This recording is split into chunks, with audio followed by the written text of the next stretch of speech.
할렐루야. 2달여 만에 만나니까 너무 반갑습니다. 우리 앞뒤 좌우 보시면서 한번 얼굴 익히시면서 반갑습니다. 사랑합니다. 축복합니다. 방역 수칙 때문에 이 본당에는 20명 정도밖에는 못 들어와요. 그래서 또 저를 포함한 예비위원들이 3사람 있고 또 순서 담당한 분들이 있기 때문에 본당에 하는 15분 정도만 아마 연락을 다 받으셨죠? 그래서 본당에 20분, 그리고 유아실에 3분, 비전홀에 5분, 그렇게 해서 한 30명 내외로 우리가 예배를 드려야 되는데, 여러분도 11시 예배가 제일 좋죠. 근데 우리 특별히 직분 맡으신 분들은 가급적이면 11시 예배는 좀 연로하신 분들에게 양보를 좀 해주시고, 8시 예배나 오후 3시 예배가 조금 좌석이 많이 있습니다. 그러니까 시간 되시면 오후 3시에 오셔서 예배를 드리시면 좋겠다, 그런 부탁을 드리고요. 오늘 하나님께서 우리에게 주시는 말씀의 제목은 그래도 복음은 전해져야 합니다 라는 제하의 말씀으로 함께 은혜 나누기를 원합니다. 여러분, 영어로 I have a dream 이라고 하는 말 들어보셨으게? 나는 꿈이 있습니다. 어디서 많이 들어본 이야기죠? 마틴 루터 킹 목사님이 연설 가운데 하신 말씀입니다. 제가 좋아하는 노래 가운데 하나가 난 꿈이 있었죠. 난 꿈이 있었죠. 그런 노래 있잖아요. 참 제가 좋아하는 노래입니다. 우리 복음성가 가수인 소양이라고 하는 여가수가 부르기도 했는데요. I have a dream, 나는 꿈이 있습니다. 이 연설은요 1963년입니다. 마틴 루터 킹 목사님이 연설 가운데 하신 말씀입니다. 여러분, 마틴 루터 킹 목사님은 미국에서 침례교 목사의 가정에서 태어나셔서 침례교 목사로 성장하신 분인데, 이분은 1929년에 태어나셔서 1963년에 나에게는 꿈이 있습니다, I have a dream 이라고 하는 유명한 연설을 하셨습니다. 이 연설에서 마틴 루터 킹 목사님은 크게 2가지를 얘기하셨습니다. 하나는 인종차별 철폐와, 그리고 인간은 공존해야 된다고 하는 인종 간의 공존을 호소를 했습니다. 그러다가 1969년 극우주의자인 백인 제임스 얼레이라고 하는 사람의 총에 맞아서 세상을 떠나셨습니다. 여러분, 지금부터 5, 60년 전만 해도요, 미국에서는요 흑인들이 사람 대우를 받지 못했습니다. 인간 이하의 취급을 당했습니다. 식당에 가도요 흑인만이 들어갈 수 있는 식당이 있었고요, 백인들만이 들어가는 식당이 있었습니다. 버스에 타서도요 백인들만이 앉을 수 있는 공간이 있었고요, 흑인들은 절대로 거기에 들어갈 수가 없었습니다. 이렇게 차별을 했습니다. 단지 흑인이라고 하는 이유 하나만으로 그들은 차별받고 상처받으며 내일이 없는 절망적인 삶을 살았습니다. 여러분, 마틴 루터 킹 목사님이 세상을 떠나신 다음에 워싱턴 포스트지에 세기의 편지라고 하는 제목으로 글이 실렸는데요, 그때 미 연방범죄수사국의 FBI라고, 여러분이 아마 FBI라고 그러면 잘 아실 겁니다. FBI의 그 당시의 국장이었던 셜리반이라고 하는 사람이 마틴 루터 킹 목사님에게 이런 편지를 보냈습니다. 당신의 천한 계급에 어울리지도 않는 미스터 또는 닥터 따위의 호칭을 나는 당신에게 붙이지 않겠다. 당신은 엄청난 협잡꾼이고 악마다. 모든 흑인들에게 부담이 되고 있다. 당신에게 종말의 날이 가까워 오고 있다. 이게 그 당시에 FBI의 수장이라고 할 수 있는 FBI 국장인 셜리반이라고 하는 사람이 마틴 루터에게 보낸 협박 편지입니다. 이 편지 내용을 보면은 FBI 국장이 이 정도 생각을 가지고 있었다고 하면은 그 당시에 대부분의 미국인들이 흑인에 대해서 백인들이 어떠한 생각을 가졌나 하는 것은 자명하죠. 어떻게 보면은 정말 마틴 루터 킹 목사님은요, 숨쉬기조차 힘든 그러한 협박을 당하고 있는 상황 가운데서도 꿈과 비전을 잃지를 않으셨습니다. 그의 유명한 연설 I have a dream, 나는 꿈이 있습니다 라고 하는 연설에서 그분은 이런 말을 했습니다. 나는 여러분들과 나눌 수 있는 꿈을 가지고 있습니다. 나는 언젠가는 피 묻은 조지아주 언덕 위에서 옛적 노예의 아들들과 옛적 노예 소유주의 아들들이 형제애가 넘치는 밥상에 함께 앉아 있으리라는 꿈을 가지고 있습니다.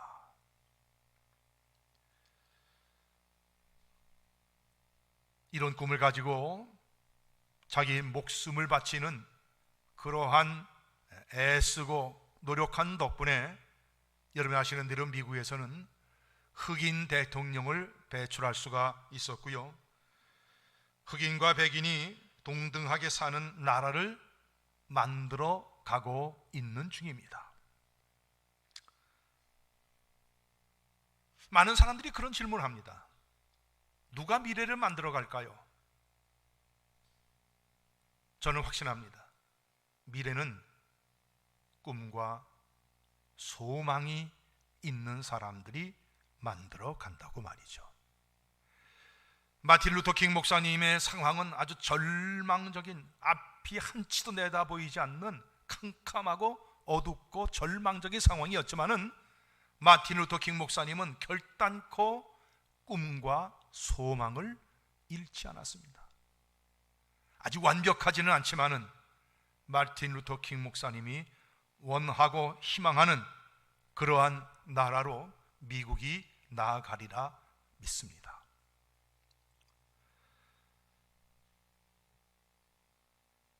미래는 다시 말씀드립니다. 꿈과 소망을 가진 사람들이 만들어 나갑니다. 여러분, 하나님께서는 천지 만물을 창조하시고 그 모든 것을 우리에게 주셨습니다. 세상의 모든 것은 하나님이 우리를 위해 예비하신 것이죠. 그러므로 우리가 지금 비록 좀 힘들고 어려워도 소망과 꿈을 가지고 나가면 우리는 그 모든 것을 받아서 누리게 될 줄로 믿습니다. 여러분 잘 아시는 아브라함, 하나님으로부터 엄청난 약속을 받았죠. 그런데 그 약속이 쉽게 이루어지질 않습니다. 그래서 어쩌면 아브라함은요, 굉장히 불안하고 초조해서 잠 못 이루는 밤을 많이 가지게 되었을 겁니다. 그런데 하나님께서는 이런 아브라함에게 창세기 15장을 보시면 이렇게 말씀합니다. 두려워 말라, 나는 너의 방패요 너의 지극히 큰 상급이니라. 그래서 아브라함이 하나님께 이렇게 말합니다. 주 여호와여, 무엇을 내게 주시려 하나이까? 나는 무자하오니 나의 상속자는 이 다메섹 엘리에셀이니이다. 그래요. 나는 자식이 없습니다. 내 상속자는 이 다메섹 사람 엘리에셀입니다. 그랬더니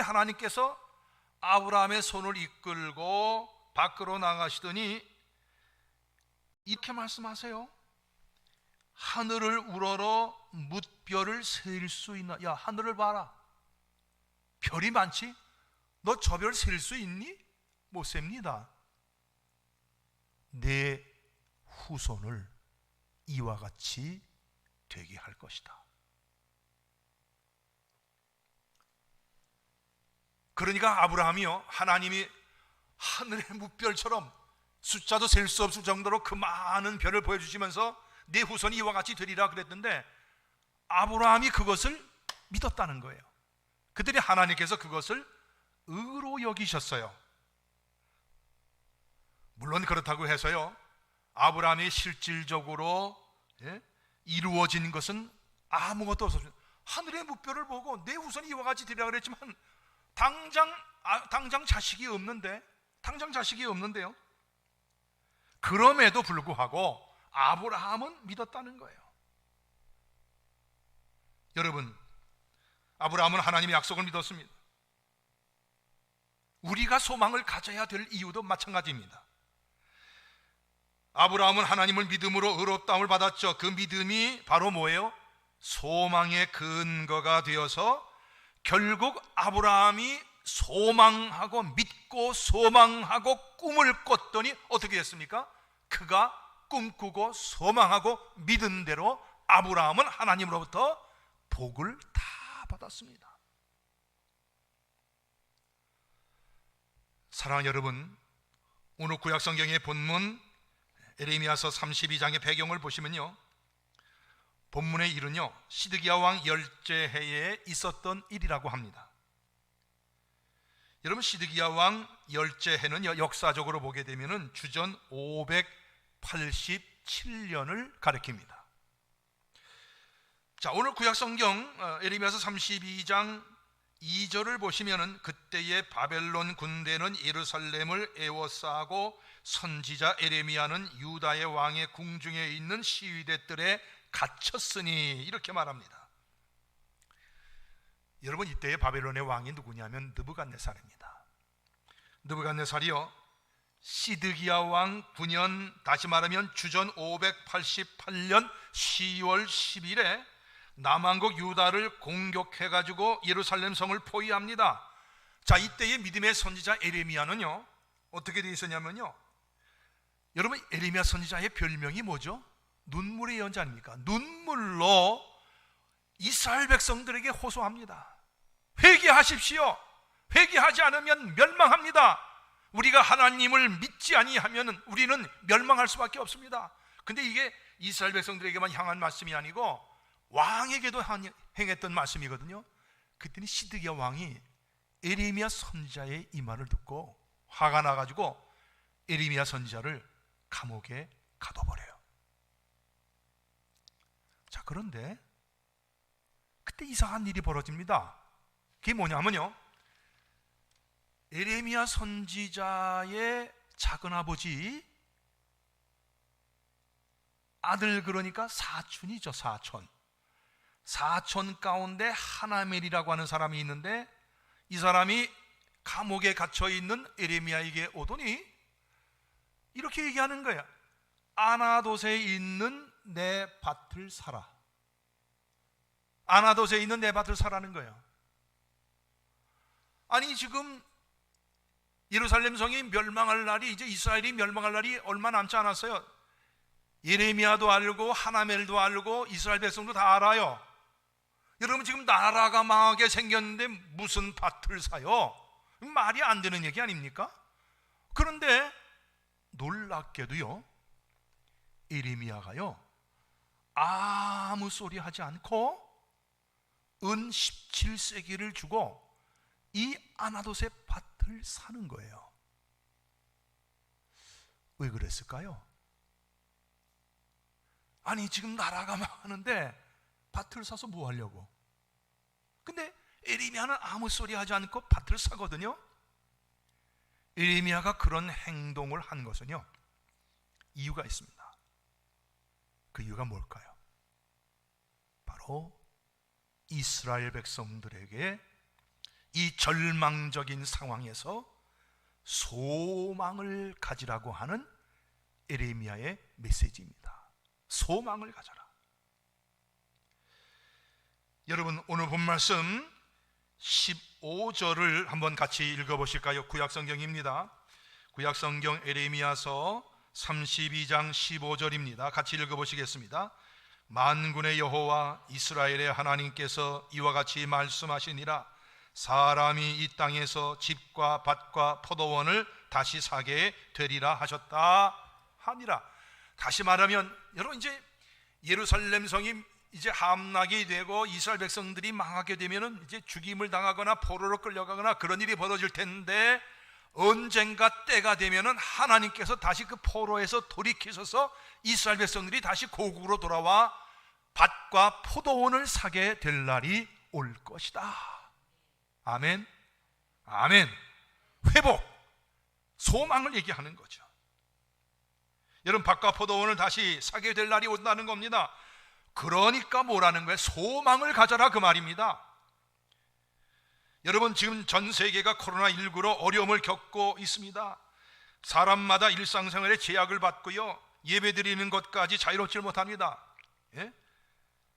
하나님 전하는 것은요 더 어려워요. 여러분, 요새는 사람을 만날 수가 없으니까 복음 전하는 거는요 정말, 야, 이거 어떻게 복음을 전해야 될까? 이게 우리의 지금 큰 숙제 가운데 하나입니다. 이 코로나 시대에 우리가 어떻게 복음을 전해야 될까? 근데 그럼에도 불구하고 복음은 전해줘야 됩니다. 왜 그럴까요? 이유가 있어요. 그 첫 번째 이유가 뭐냐면요, 지금은요 힘들지 않은 사람이 없어요. 여러분, 대통령, 우리나라에서 최고의 권력자니까 대통령은 안 힘들까요? 아마 대통령이 제일 힘들지 몰라요. 힘들지 않은 사람이 없어요. 여러분, 바벨론 군대가요 예루살렘 성을 포위한 지 여러 달이 지났어요. 지금 이 사건이 정확하게 시드기야 왕 10년 몇 번째 달에 일어났는지는 우리가 알 수는 없지만은요, 바벨론 군대가 예루살렘 성을 포위한 지 여러 달이 지났기 때문에 문제가 생기기 시작을 했을 거예요. 분명히 첫 번째가 뭐예요?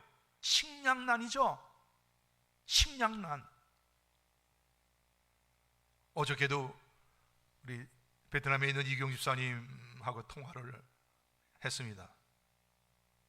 지난주 월요일서부터요, 호치민, 지금 이경 집사님이 있는 호치민시는요 전 도시가 완전히 봉쇄됐습니다. 집에서요 바깥으로 못 나가요. 호치민에서는요. 그래가지고 마트도 못 가. 먹을 걸 사러 가야 되는데 마트도 못 가게 하는 거예요 지금요, 호치민에서는요. 그럼 어떻게 하느냐? 마트나 이런 데도 전화를 하면은 거기 자원봉사자들이나 특별히 군인들이 다 지키고 있는데, 군인들이 그런 걸 해가지고 군인들이 배달을 해준다는 거예요. 그리고 아파트 안으로 들어오는 게 아니라 아파트 밖에다 놓으면은 그 아파트 입구에 가서 자기 집에 배달되는 물건을 찾아가 올라가는 거예요.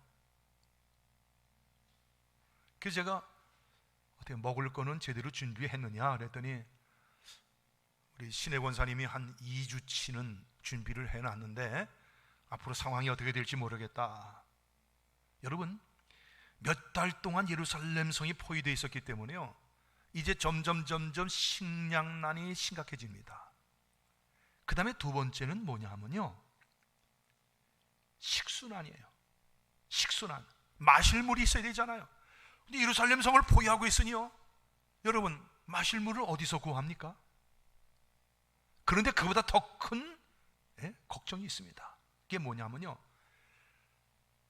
머지않아서 예루살렘 성이 함락이 되면은 그때 벌어지게 될 끔찍한 사건, 거기에 대한 공포가 예루살렘 성에 있는 시드기야 왕을 비롯해서 모든 이스라엘 백성들이 거기에 대한 큰 두려움을 가지고 있었습니다.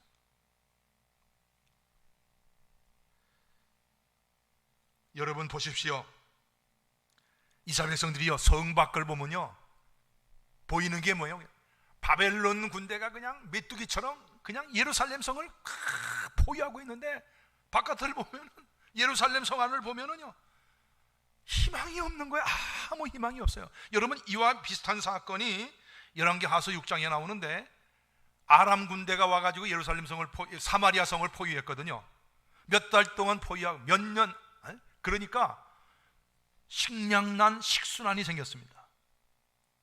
이 사마리아 성에서는요, 어떤 일이 벌어졌냐면은, 식량이 떨어지고 나니까, 식량 떨어지고 나서 이게 하루 이틀도 아니고 막 일주일, 막 2주일, 한 달씩 가니까요, 나중에 먹을 게 없으니까요, 사마리아 성 사람들은요, 자기 자식들을 잡아먹기 시작을 했어요.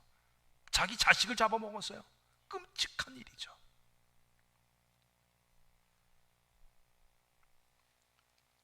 여러분, 그때와 마찬가지로 지금 예루살렘 성 사람들도요, 아주 힘이 들어요. 소망이 없습니다. 절망적입니다. 여러분, 그 당시에 에레미야 선지자는요, 사람들이 주목하는 민족의 선지자였어요.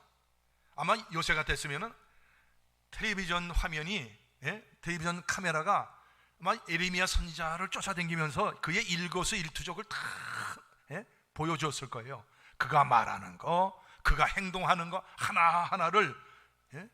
자, 평상시에는요, 에레미야가 하는 말과 행동이 온 이스라엘에 빨리 퍼지지 않는데, 지금은 상황이 나. 왜냐하면 예루살렘이라고 하는 작은 공간에, 예루살렘 성에 다 같이 모여 있으니까요, 예레미야가 무슨 말을 했는지, 무슨 행동을 했는지 금방 다 소문이 나는 거죠.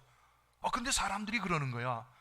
에레미야가 사촌이 와가지고 아나도에 있는 밭을 사라고 그랬더니, 에레미야 선자가 은 17세기를 주고 그 밭을 샀대.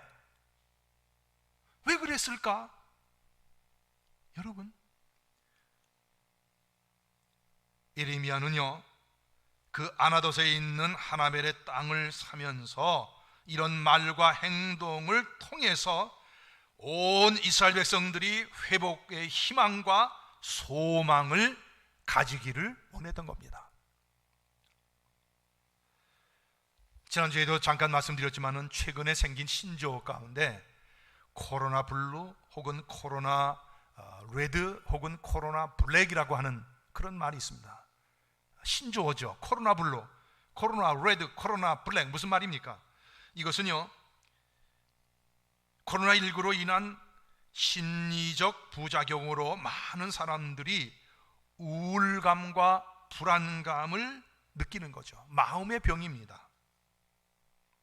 그런데 마음의 병 못지않게 정말 어려운 게 뭐냐면요, 우리들 모두의 삶이에요. 무슨 얘기냐면요, 특히 정부에서 매일 말하듯이 자영업자들의 어려움은요, 이거는 말도 못합니다.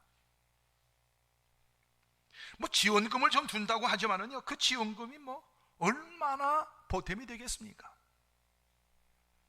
한 달에 수천만 원씩 매출을 올리던 사람들이 정부 지원금 그거 기껏 해봐야 몇백만 원 그거 받아가지고 어떻게 살아갑니까?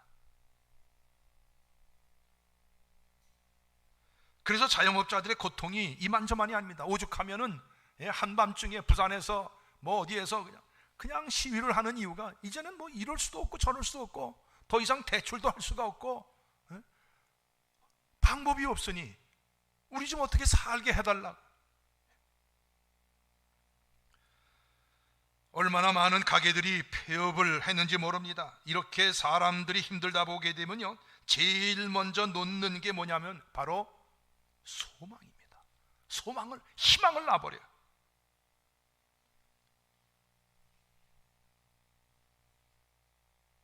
이렇게 힘들어서 사람들이 소망을 놓아버리는 이런 시대이기에, 이때 우리 그리스도인들은 더욱더 소망이시고 희망이신 하나님을 전해야 된다, 그 말입니다. 오늘 신약의 말씀입니다. 여러분, 로마서 15장 13절 말씀 다 같이 한번 보시겠습니다. 로마서 15장 13절입니다. 다 같이 봉독합니다. 시작. 소망의 하나님이 모든 기쁨과 평강을 믿음 안에서 너희에게 충만하게 하사 성령의 능력으로 소망이 넘치게 하시기를 원하노라. 이 한 구절 속에 소망이라는 말이 두 번이나 나와요. 여러분, 소망의 하나님께서 하나님을 믿는 사람에게는 뭘 주신다는 거예요? 소망의 하나님이 하나님을 믿는 사람에게 소망을 주신다 그 말입니다. 희망을 주신다 그 말입니다. 예? 온갖 고난 가운데에서도 소망을 놓지 않았던 다윗은 시편 72편 5절에서 이렇게 말합니다. 주 여호와여, 주는 나의 소망이시여 내가 어릴 때부터 신뢰한 이시라. 주 여호와여, 주는 나의 소망. 하나님이 나의 소망이십니다. 하나님만이 나의 소망이십니다. 우리에게 소망을 주시는 하나님, 우리에게 소망을 끊이지 않게 하시는 하나님이시기 때문에 여러분, 오늘 우리는 낙심하고 절망하는 사람들에게, 힘들어하는 사람들에게 부활의 소망, 희망을 지금 이 세상 사람들에게 증거하는 복음의 증거자가 되어야 하는 것입니다. 이 세상 사람들에게 전해야 됩니다. 소망이 하나님께 있다고, 소망이 예수님에게 있다고, 예수님께로 나오면 소망이 있다고 복음을 전해야 됩니다. 바벨론이 예루살렘 성을 포위한 지 여러 달이 지났습니다. 여러 달이 지났습니다. 시드기야 왕을 포함하여 모든 사람들이 다 불안하고 두렵습니다. 나라가 오늘 망할지 내일 망할지 몰라요. 성이 함락되는 순간 왕으로부터 시작해서 모든 백성들이 포로가 되어 끌려가거나 죽임을 당할 겁니다. 어린이와 노인은 죽임을 당하고 여인들은 치욕을 당하게 될 것입니다. 실제로요, 여러분 열왕기하서 25장을 보시면요, 시드기야 왕 11년 4월 9일에 양식이 다 떨어지고 마침내 예루살렘 성이 함락이 됩니다. 이때의 시드기야 왕은요, 비밀문으로 도망을 가다가 여리고 평야에서 사로잡혀 와요. 그리고 어떤 비극이 벌어지냐 하면요, 시드기야 왕의 아들들을 시드기야 왕이 보는 눈앞에서 바벨론 군대가 시드기야 왕의 아들들을 다 죽여요. 그리고 나서 시드기야 왕의 두 눈을 뽑아요. 차라리 두 눈을 뽑은 다음에 그랬으면 자식들 죽는 것은 보지 않았을 텐데, 바벨론 군대는 아주 잔인하게 시드기야 왕이 두 눈 멀쩡히 뜨고서 자기 아들들이 자기 눈앞에서 죽는 것을 보게 한 다음에야 비로소 두 눈을 뽑고는요, 노사슬로 온몸을 칭칭 묶어가지고 바벨론에 짐승처럼 끌고 갔어요. 온 이스라엘 백성들은요, 죽임을 당하거나 포로로 끌려가고요, 그리고 수많은 여인들은 치욕을 당했습니다. 이것이 바로 지금 예루살렘 성에 있는 시드기야 왕을 비롯한 온 이스라엘 백성들이요, 두려워할, 이게 곧 닥칠 일이었다는 거예요. 그러니 여러분, 그런 상황 속에서 예루살렘 성에 있는 시드기야 왕을 비롯한 온 이스라엘 백성들이 무슨 소망이 있고 무슨 희망이 있었겠습니까? 절망뿐이었습니다. 작년 2020년 1월 19일 인천공항으로 입국한 중국 거주 중국인이 코로나19 확진 판정을 받았죠. 그때만 해도 우리나라 사람들을 비롯해서 우리 모두요, 별거 아닌 것으로 생각을 했습니다. 뭐 사스나 메르스처럼 얼마 시간 지나가면 또 해결되겠지, 다 그렇게 생각했습니다. 또 코로나 바이러스라고 하는 거는 이게 감기 같은, 독감 같은 그런 거니까 이제 더운 여름이 오면은 바이러스가 자연적으로 소멸이 될 것이다, 딱 그렇게. 그래서 미국 트럼프 대통령도 늘 그 얘기를 했습니다. 그런데 코로나19 바이러스는 그렇지 않았습니다. 심지어는요, 백신을 맞은 사람도 돌파 감염이라고 하는, 소위 감염되고 있습니다. 변이 바이러스로 인해서 백신이 무용지물이 될 상황에 이르렀습니다. 이스라엘이나 영국을 보면은 백신 접종률이 상당히 높은데도 불구하고 오히려 지금 확진자와 사망자가 급증하는 것을 우리는 보고 있습니다. 과연 우리나라가 앞으로 70%, 80% 접종을 하게 되면은 그러면 이 코로나 문제가 해결될 것인가? 전문가들은 그렇지 않다라는 거예요. 그래서 영국 같은 나라는요, 여러분 잘 아시는 대로 위드 코로나, 이거는 이제 뭐 같이 살아야 되는 거예요. 여러분, 영국을 보니까요, 모든 제재를 다 풀었습니다. 지난번 프리미어리그 개막전 경기를 하는데 우리 손흥민 선수가 결승골을 넣었잖아요. 근데 그것보다 더 놀랐던 것은 뭐냐면요, 그 구장에 6만 5천 명의 영국 사람들이, 젊은 남자들이 대부분 모였는데 소리 지르는데 보니까 마스크 쓴 사람이 한 사람도 없어. 아니, 하루에 3만 명 이상의 확진자가 나오는 영국인데 우리보다 뭐 인구가 조금 더 많아요. 그런 나라인데 하루에 확진자가 우리의 15배, 20배 많이 나오는 나라가 저렇게 마스크를 안 쓰고 살아도 되나?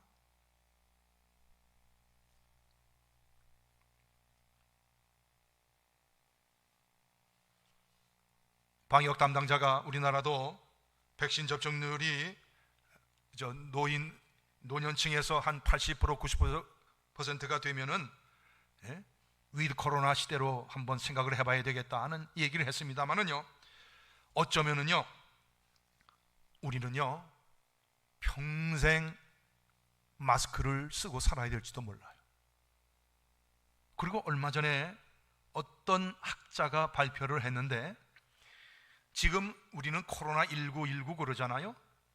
코로나19 처음 시작될 때는 이렇게 전염력이 강하고 이렇게 치명률이 강한 그런 바이러스가 그때까지 생각을 못했습니다. 근데 지금 델타 바이러스 변이 때문에 지금 전 세계가 또다시 혼란 가운데 있는데, 이 학자는 그 다음에 뭐까지 얘기를 했냐면요, 코로나19가 아니라 내년도, 올해가 21년도니까 2022년에는 전파력도 델타 바이러스가 굉장히 강하면서 동시에 치명률도 높은 변이 바이러스가 나올 것이다. 그래서 그것을 가리켜서 코비드 22, 내년에 그런 바이러스가 나올 가능성이 많다. 이런 얘기 들으니까요, 그거 어떡하라는 거야 지금 우리 보고? 백신 맞으라는 거야, 말라는 거야? 백신 맞아도 소용이 없다는 거야. 앞으로 어떻게 될 것인가 생각하면 생각할수록요 답답해요. 여러분, 지금 세상이 그렇습니다. 답답함만이 가득해요. 비관적인 전망만. 여러분, 어디에서도요 우리에게 이런 희망이 있습니다라고 얘기하는 데가 없어요.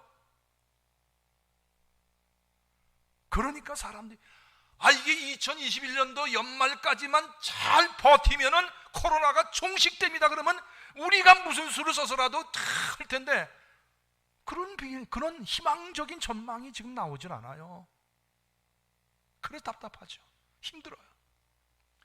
여러분, 오늘 본문의 배경이 되는 시대에도요, 그리고 지금도 그렇고요, 다니엘과 세 친구들이 살던 시대도 그랬고요, 사도 바울 선생님이 살던 초대교회 시대도 그랬고요, 다 상황을 보면요 절망적이에요.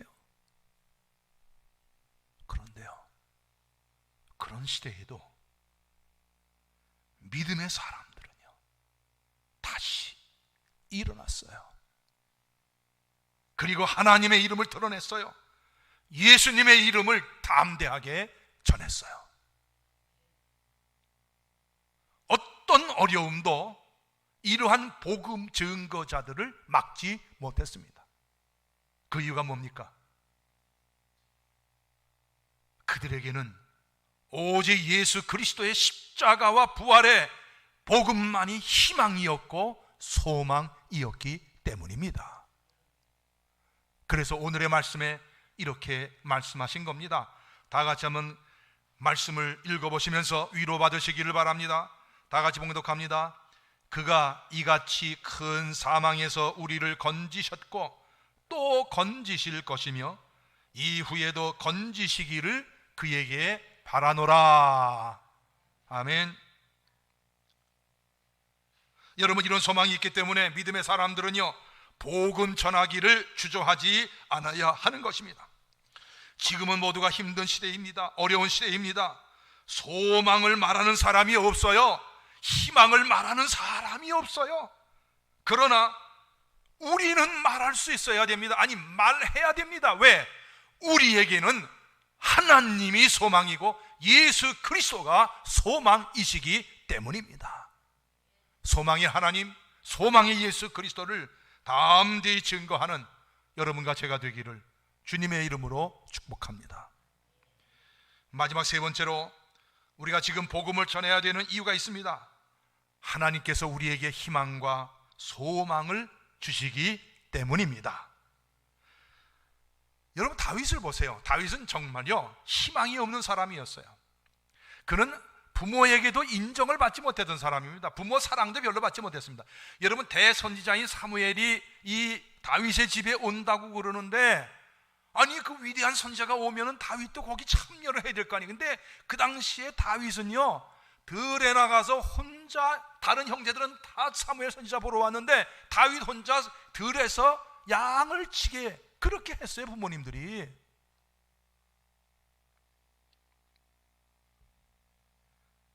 여러분, 우여곡절 끝에 골리앗을 물리셨잖아요. 사람들에게 인기를 받습니다. 사람들의 주목을 받아요. 근데 그것 때문에 사울 왕의 미움을 받아가지고 잘못한 일도 없는데 도망자 신세가 되었잖아요. 한마디로 얘기하면요, 다윗의 일생은요 좀 일어난다 싶으면 고난이 닥쳐오고, 좀 일어난다 싶으면 더 큰 고난이. 여러분, 설상가상이라는 말이 있잖아요. 다윗의 일생은요 설상가상이야. 설상가상. 그런데요, 다윗이 사도행전 13장 22절을 보니까 다윗을 왕으로 세우시고 증언하여 이루시되 내가 이새의 아들 다윗을 만나니 내 마음에 맞는 사람이라 내 뜻을 다 이루리라, 이렇게 말씀하신 누가? 하나님께서. 여러분, 성경에 보면요 수천 명의 인물이 나오지만요 하나님으로부터 이 사람은 내 마음에 맞고 내 뜻에 합당한 사람, 그런 칭찬, 그런 복을 받은 사람은요 다윗 한 사람밖에 없습니다. 내 마음에 정말 맞아, 내 뜻에 합당한 사람이야. 누구를 향해서? 다윗을 향해서. 여러분, 하나님부터 이런 칭찬과 복을 받는 다윗, 어떻게 그렇게 될 수 있었을까요? 이유는 하나입니다. 다윗은요 하나님만을 바라본 사람이었기 때문입니다. 하나님만을 바라봤다 그 말이에요. 여러분, 아버지 야곱의 사랑을 독차지했던 요셉은요 형들의 미움을 받아가지고 애굽의 보디발의 집으로 노예로 팔려갑니다. 거기서 좀 잘 되는가 싶었더니 보디발 아내의 모함을 받아가지고 감옥에 갇혀요. 감옥에 갇혀서 우여곡절 끝에, 그러니까 여러분 한마디로 얘기하면요 요셉의 생애도요 조금 나아진다 싶으면 고난이 닥쳐오고, 조금 일어선다 싶으면 고난. 그의 삶을 보면요 굉장히 절망적이에요. 근데 그럼에도 불구하고 그런 가운데서도 요셉이 놓치지 않았던 게 있어요. 그게 뭐예요? 하나님이 17살에 요셉에게 주었던 꿈이에요. 꿈을, 그걸 소망이라고 얘기할 수 있죠. 요셉은요 한 번도 그 꿈을, 그 소망을 놓아본 적이 없어요. 그래서 요엘서 2장 28절을 보시면요 그 후에 내가 내 영을 만민에게 부어주리니 너희 자녀들이 장래일을 말할 것이며 너희 늙은이는 꿈을 꾸며 너희 젊은이는 이상을 볼 것이며, 이렇게 말합니다. 하나님을 믿는 모든 사람에게 성령을 통하여 꿈을 주신다는 겁니다. 나이든 사람이나 청년이나 장년이나 어린이나 다 마찬가지입니다. 오늘 우리의 삶의 현장이 아무리 힘들고 어려워도요 하나님께서는 꿈과 소망을 가지고 있는 사람에게 하나님 주시는 소망으로 풍성히 채워주신다는 겁니다. 이처럼 하나님은 예레미야를 통해 이스라엘 모든 백성들에게 지금 땅을 사는 일로 인하여 꿈을 주고 소망을 주고 있습니다. 하나님은 소망을 주시는 분이신 줄로 믿습니다. 아멘.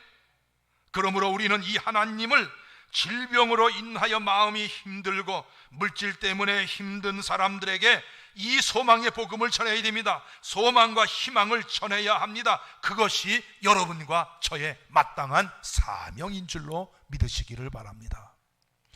여러분, 오늘 찬송가 515장 이제 앞에 한 절 불렀고요, 또 이제 말씀 후에 또 한 절 부를 텐데요, 여러분, 이 515장 찬송은 어떻게 시작합니까?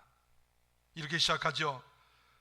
눈을 들어 하늘 보라, 어지러운 세상 중에, 이거요 1952년에 여러분 석진영이라고 하는 권사님이 작사한 것으로 되어 있는데요, 사실은요 석진영 권사님은 뭐라고 얘기하냐면요, 이거는 윤판석